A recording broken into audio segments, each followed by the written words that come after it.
లేటెస్ట్‌గా రిలీజ్ అయిన fantasy adventurous movie 'Mirai'. అయితే ఈ మూవీ ఓటీటీలో సందడి చేసేందుకు రెడీ అయింది. థియేటర్లలో విడుదలై బ్లాక్ బస్టర్‌గా నిలిచిన ఈ 'మిరాయ్' సినిమా ఓటీటీ రైట్స్‌ని జియో హాట్‌స్టార్ దక్కించుకుంది.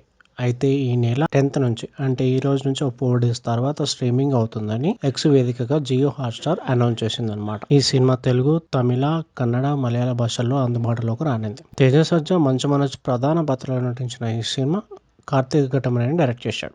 థియేట్రికల్ రన్‌లో 'మిరాయ్' సినిమా 150 crores పైగా కలెక్షన్స్ సాధించిందనమాట. ఇంకా ఈ సినిమా థియేటర్లో సక్సెస్ఫుల్‌గా రన్ అవుతూనే ఉంది. అయితే ఈ ఏడాది టాలీవుడ్ ఇండస్ట్రీలో టాప్ కలెక్షన్లు సాధించిన మూవీస్‌లో ఈ సినిమా కూడా ఒకటి. అయితే ఈ సినిమాలో action scenes, visual graphics, background music సినిమాకు హైలైట్‌గా నిలిచాయి. సో ఇంకో 3-4 డేస్‌లో జియో హాట్‌స్టార్‌లో 'మిరాయ్' సినిమా వస్తుందనమాట. చూడండి. సినిమా చాలా బాగుంటుంది. ఎంజాయ్ చేయండి చూసి. ఇలాంటి లేటెస్ట్ అప్డేట్ కోసం మన ఫిల్మ్ మోజర్ ఛానల్‌ని సబ్స్క్రైబ్ చేసుకోండి. అలాగే ప్లీజ్ లైక్, షేర్, కామెంట్ చేయడం మర్చిపోకండి.